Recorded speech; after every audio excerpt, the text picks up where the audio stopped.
साध संगत जी, सत श्री अकाल। धरती पर बाबा नानक के करोड़ों सिख हैं। उनमें से कुछ तो ऐसे कट्टर ब्राह्मण और पंडित हैं जो गुरु भक्ति के रास्ते को बिल्कुल नहीं मानते। वो तो केवल देवी देवताओं के भक्त हैं और उनकी ही पूजा करते थे।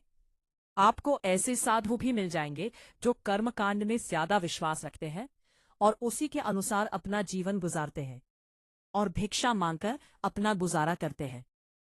लेकिन जब वो बाबा नानक से मिले तो उन्हें ईश्वर की पहचान हुई और फिर वो बाबा नानक के कहे अनुसार ईश्वर की भक्ति भी करने लगे। हमारी आज की साखी इसी बारे में है। जब बाबा नानक की मुलाकात एक साधु से हुई तो साधु ने बाबा नानक के उपदेशों को मानने से बिल्कुल इनकार कर दिया। फिर उसके साथ ऐसा क्या हुआ कि वो अंतिम समय बाबा नानक को ही पुकारने लगा। क्या बाबा नानक उसकी पुकार सुनकर पहुंचे? साध संगत जी, बहुत पहले की बात है। एक बार बाबा नानक भाई मर्दाना के साथ दुनिया का उद्धार करते करते वापस हिंदुस्तान पहुंचे। काशी साधुओं का गढ़ माना जाता है, जहां पर साधु भोले भोले लोगों का फायदा उठाकर अपनी जेब भरते थे। बाबा नानक ने जब यह देखा तो उन्होंने सोचा साधुओं को भी ईश्वर की भक्ति का ज्ञान दिया जाए। यह सोचकर बाबा नानक कुछ दिन वहीं पर रुक गए। वहां पर बाबा नानक को एक साधु मिला। साधु कर्मकांड में ज्यादा विश्वास करता था। उस साधु ने बताया कि वो घर बार छोड़कर साधु बन गया है और बहुत वर्षों से यहीं पर रह रहा है। साध संगत जी, साधु लोग वेशभूषा को ज्यादा महत्व देते हैं। जब उस साधु ने बाबा नानक की वाणी सुनी तो उसे बहुत अच्छा लगा। उसने गुरु जी के साथ रहने की आज्ञा मांगी। बाबा नानक तो यही चाहते थे कि वो कुछ दिनों तक साधु के साथ रहे ताकि उसका उद्धार हो जाए। ज्यादातर साधु लोग दान पूजा को ज्यादा महत्व देते हैं।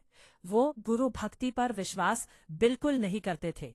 बाबा नानक की वेशभूषा ना तो फकीरों जैसी थी और ना ही गृहस्थी वाली, इसलिए वो गुरु जी को महात्मा नहीं मानता था।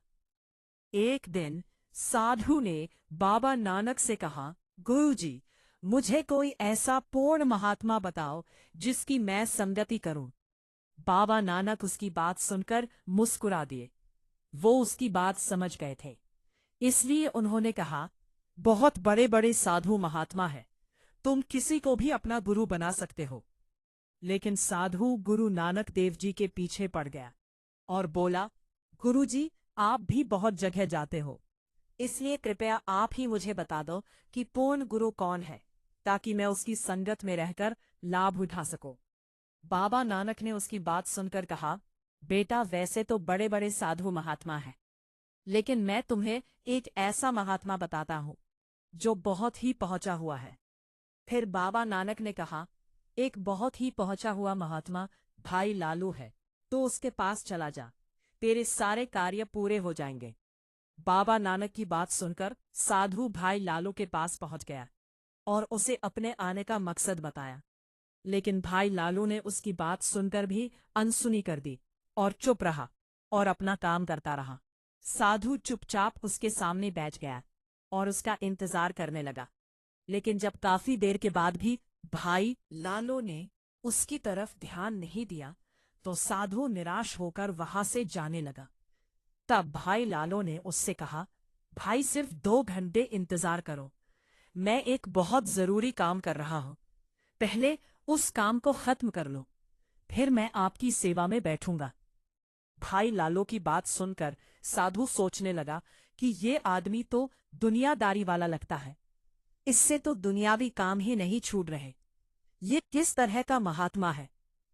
लेकिन फिर साधु कुछ सोचकर बैठ गया और देखने लगा कि भाई लालू क्या कर रहा है। तब भाई लालू ने 2 बांस लिए और फिर उनको जोड़कर मुर्दा रखने की सीढ़ी बनाई और फिर उसके बाद संस्कार का दूसरा सम्मान इकट्ठा करने लगा।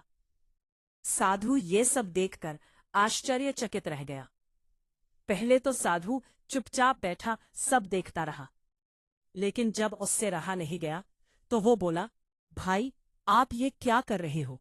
भाई लालू ने उसकी बात सुनकर कहा, मेरा बेटा शादी करने के लिए गया है। रास्ते में उसके साथ दुर्घटना घटने वाली है और उसके ऊपर से गाड़ी का पहिया गुजर जाएगा और उसकी उसी समय वहां पर मृत्यु हो जाएगी। मैंने ये सीढ़ी उसका संस्कार करने के लिए बनाई है। साधु उसकी बात सुनकर हैरान रह गया और बोला, भाई, तू किस तरह का बाप है?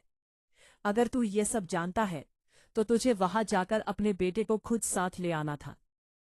भाई लालो ने उसकी बात सुनकर गंभीर स्वर में कहा, जो सतगुरु की मौज है वही सब होता है। अगर मेरे बेटे के साथ ये भाना होना लिखा है तो मैं इसको रोकने वाला कौन हूं?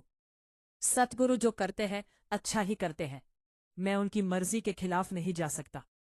भाई लालो की बात सुनकर साधु की आंखें फैल गई। फिर किसी तरह उसने अपने आप को संभाला और बोला, मुझे लगता है कि तू अपने बेटे का दुश्मन है, या फिर वो तेरा सौतेला बेटा है और तू उसे अपने साथ रखना नहीं चाहता। मुझे तो तू कोई ढोंगी महात्मा लगता है। ये बोलकर साधु नाराज होकर वहां से जाने लगा। भाई लालो ने उसकी बात सुनकर कहा, तू मुझे क्या समझाना चाहता है? आज से 8वें दिन तुझे सामने वाले पेड़ से लटका कर फांसी दे दी जाएगी। अगर तू इससे बच सकता है तो बच जा। मेरी सोच तो ये है कि जो कुछ भी होता है वाहे गुरु की मर्जी से होता है और इसे ईश्वर भी नहीं बदल सकता। हाँ, अगर कोई पूर्ण गुरु चाहे तो वो सब कुछ कर सकता है। जब साधु ने भाई लालो की यह बात सुनी तो उसके होश उड़ गए। वो बहुत डर गया और सोचने लगा कि कहीं मेरे साथ भी यह सब ना हो जाए जो भाई लालो बोल रहा है।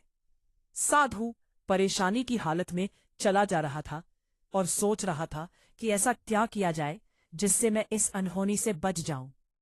फिर उसके दिमाग में एक उपाय आया कि क्यों न मैं इस पेड़ से दूर निकल जाऊं और किसी दूसरे नगर में जाकर अपना ठिकाना बनाऊं। अगर मैंने ऐसा कर लिया तो फिर मुझे फांसी लगने का सवाल ही पैदा नहीं होगा। यह सोचकर साधु अंधाधुंध दौड़ने लगा। उसे दौड़ते दौड़ते 4 दिन बीत गए। उसे मृत्यु का इतना डर था कि उसने कुछ भी नहीं खाया पिया, बस भूखा जैसा दौड़ता ही रहा। उसकी टांगें जवाब दे रही थी, लेकिन मृत्यु को डर उसे भागने के लिए मजबूर कर रहा था। और फिर आखिरकार वो थक कर नीचे गिर गया और गिरते ही उसे गहरी नींद आ गई। जब अगले दिन उठा तो उसे दिशा का बिल्कुल ख्याल नहीं रहा कि वो किस तरफ से आया है और वापस उसी तरफ दौड़ने लगा जिस तरफ से वो आया था। वो फिर 4 दिनों तक लगातार दौड़ता रहा और आखिरकार दौड़ता दौड़ता उसी जगह पर वापस पहुंच गया जहां से उसने 8 दिन पहले भागना शुरू किया था। जब 8 दिन बीत गए तो साधु सोचने लगा कि अब मुझे कौन फांसी पर लटका सकता है। मैं तो उस पेड़ से कोसों दूर निकल आया हूं। भाई लालो ढोंगी महात्मा है। मेरा केवल आज का दिन ही बचा है। ये सोचकर साधु उस पेड़ के नीचे सो गया। उधर दूसरी तरफ उस शहर में चोरों की टोली ने किसी की दुकान पर चोरी की और चोरी का माल लूटकर वहां से भाग निकले। रास्ते में चोर चोरी का माल आपस में बांटने लगे। उसमें से जितने हीरे जवाहरत सोना निकला सब चोरों ने आपस में बांट लिया, पर एक सोने का हार बाकी रह गया। पहले चोरों ने सोचा कि इस हार को तोड़कर आपस में बांट लेते हैं, लेकिन हार बहुत ही खूबसूरत था, इसलिए उसे तोड़ने का उनका मन नहीं माना। तभी उनकी नजर साधु के ऊपर पड़ी, जो पेड़ के नीचे गहरी नींद में सोया हुआ था। चोरों ने सोचा कि ये हार साधु के गले में डाल देते हैं, हमारा दान पुण्य भी हो जाएगा और साधु भी खुश हो जाएगा। ये सोचकर चोरों ने हार को सोए हुए साधु के गले में डाल दिया।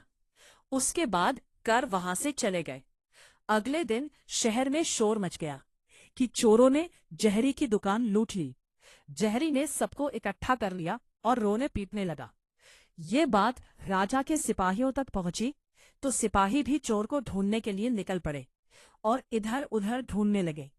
सिपाही चोर को ढूंढते ढूंढते उसी पेड़ के पास पहुंचे जिस पेड़ के नीचे साधु गहरी नींद में सोया हुआ था। सिपाहियों ने जब साधु के गले में सोने का हार देखा तो साधु को पकड़ लिया और उसे पकड़कर राजा के पास ले गए। उस जमाने में सजा बहुत ही सख्त होती थी। राजा ने बिना उसका बयान लिए उसे फांसी पर चढ़ाने का आदेश दे दिया और यह भी कहा कि ये जिस पेड़ के नीचे सो रहा था इसे उसी पेड़ पर लटकाकर फांसी दे दी जाए, क्योंकि उस समय यह नियम था कि जिसके पास चोरी किया हुआ माल मिल जाए बिना उसका बयान लिए उसे मुजरिम मान लिया जाता था और उसे फांसी पर चढ़ा दिया जाता था। उस समय यह भी नियम था कि जिसे फांसी देनी होती थी पहले उससे पूछा जाता था, मरने से पहले तेरी आखिरी इच्छा क्या है? अगर तू मरने से पहले किसी से मिलना चाहता है तो बताओ, ताकि हम उसे मिला दें। साधु को भी फांसी पर चढ़ाने से पहले पूछा गया कि अगर तू किसी से मिलना चाहता है तो हमें बता दे। साधु के तो होश उड़ चुके थे। उसे कुछ समझ में नहीं आ रहा था कि वो क्या करे। वो समझ गया था कि जो भाई लालो ने उससे कहा था कि इस पेड़ से लटकाकर तुझे फांसी दे दी जाएगी, आज वही हो रहा है। लेकिन फिर साधु ने अपने आप को संभाला और हाथ जोड़कर सिपाहियों से बोला, इसी नगर में एक भाई लालो है, मैं मरने से पहले उससे मिलना चाहता हूं। साधु के कहने पर भाई लालो को वहां बुलाया गया। जब भाई लालो वहां पर आया तो साधु ने कहा, आपने ठीक कहा था, मेरी बहुत बड़ी गलती थी जो मैंने आपकी बात नहीं मानी। अब सामने वही पेड़ है और वही मैं हूं। राजा ने फांसी का हुक्म भी दे दिया है, कृपया करके मुझे किसी भी तरह से बचा लो। मैं आपका एहसान सारी उम्र नहीं भूलूंगा।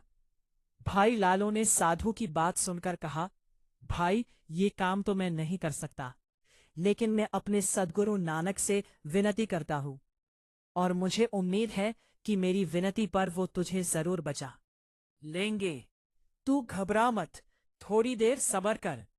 ये कहकर भाई लालो हाथ जोड़कर बैठ गया। अभी भाई लालो को बैठे हुए थोड़ी देर हुई थी कि एक सिपाही भागता हुआ आया और दूसरे सिपाहियों से बोला, जिन लोगों ने जहरी की दुकान लूटी थी वह चोर पकड़े गए हैं और उन्होंने चोरी कबूल भी कर ली है। साथ में उन्होंने यह भी कहा है कि हमारी वजह से किसी बेकसूर साधु को सजाना हो। जब चोरों ने लूट का सारा माल दे दिया तो तब राजा ने उस साधु को छोड़ दिया। उधर तब तक भाई लालो वहां से जा चुका था। साधु दौड़ता हुआ सीधा भाई लालो के घर पहुंचा और जाकर हाथ जोड़कर अपनी गलती की माफी मांगी। लेकिन भाई लालो ने उससे कहा, भाई जो कुछ भी किया है वह मैंने नहीं, बाबा नानक ने किया है। गुरुजी चाहे तो कुछ भी कर सकते हैं।